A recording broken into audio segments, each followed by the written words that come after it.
Alright, we've got a cool one today. We have a 6.5 foot piece of 12 volt heat wire, plus a couple of bonus zip ties that came with it. And I'm really looking forward to checking this out. So, came in a bag, which I've taken it out of the bag. It's coiled up, and it is flexible, but it's got a little bit of stiffness to it. It's kind of like a flat strap looking thing, a little more than 1/4 of an inch wide, not very thick. There's kind of this termination heat shrink at the end. Oh, pardon me. My understanding is you're not supposed to cut this anywhere, so we're not going to do that, but I want to plug it in and kind of see how it heats up, how hot does it get, and all that good stuff. So we're going to try it out here, and I've got a real treat for you to help convey what it's like.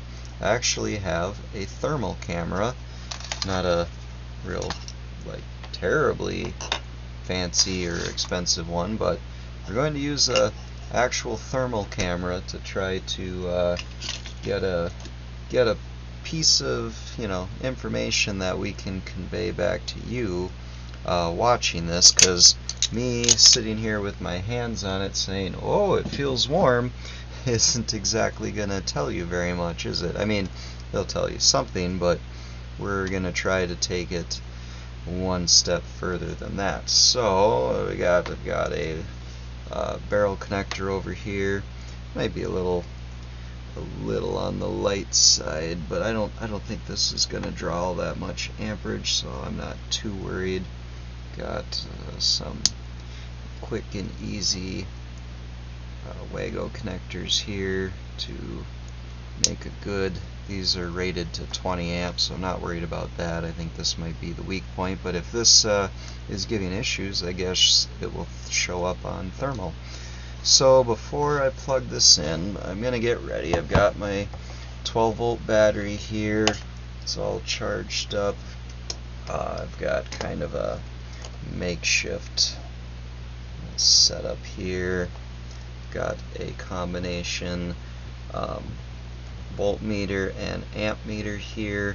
The amp meter claims that it can read up to 10 amps. I don't think we're going to get near that. I don't know if it's a number that we can hang our hat on, but just trying to get whatever information we can get. So let's fire up let me get this to close to its final hookup spot, so I move it the least amount after we get this started.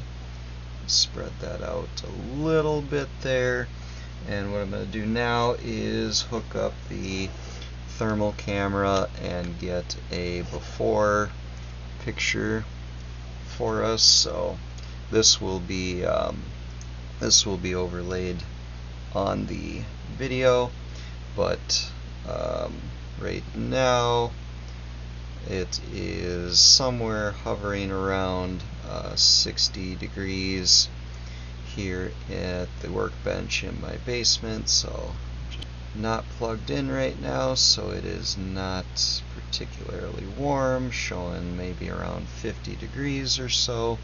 That's just to give us kind of a baseline. Obviously not plugged in, it's not probably going to do much. So without further ado, let's see what happens.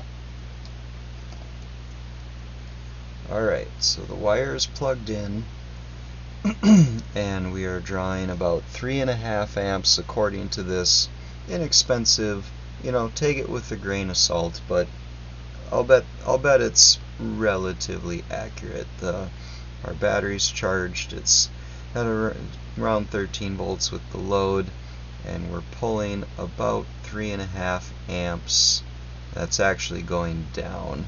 It looks like the cable's actually moving too. I know it's a self-regulating cable. Apparently this heats up quick, so let me be on the spot with the whoa, unreal. I am so happy I got this thermal camera. So I'll have to lay these images over for you, but this is really cool.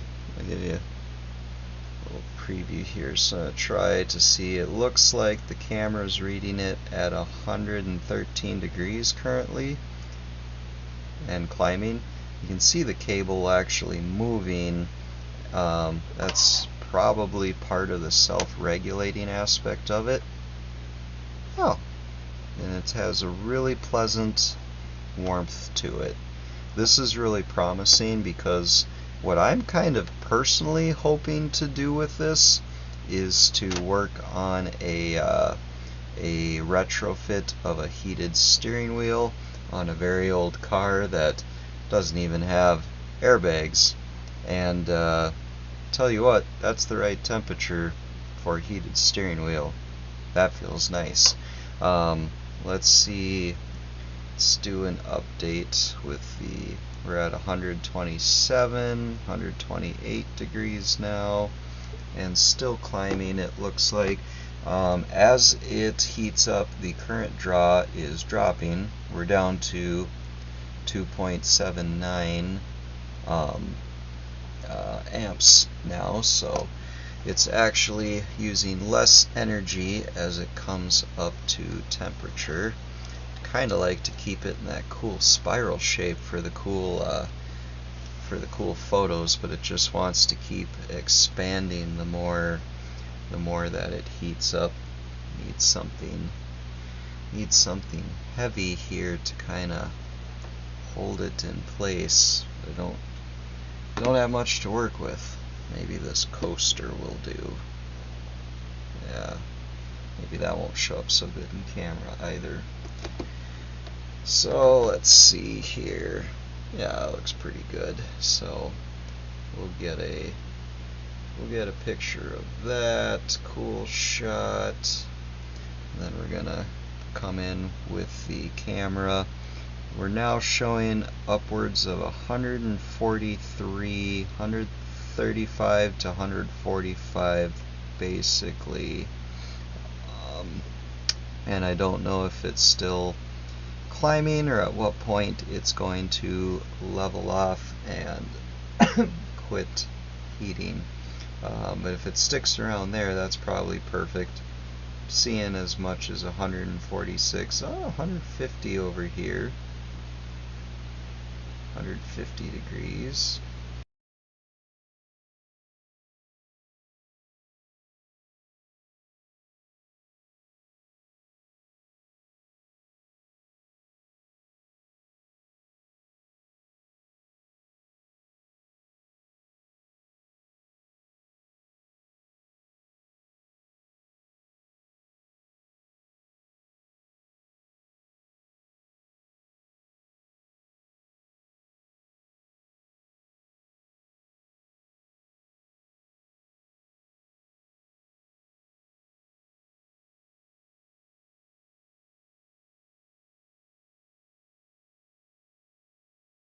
So this is gosh, this stuff is just really cool.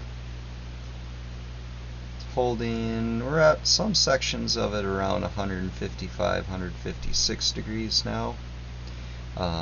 So not seeing anything really climbing much beyond that, but very nice, very nice stuff, and I'm just tickled with the imagery from the thermal camera. So yeah, that's cool. Still, I think we basically leveled off. The current draw is no longer dropping, so I think about 3.5 amps startup, and then dropping down to 2.5 amps ballpark once it's up to temperature around 150, 160 degrees, and that's the basic what there is to know about this cable. It's fantastic.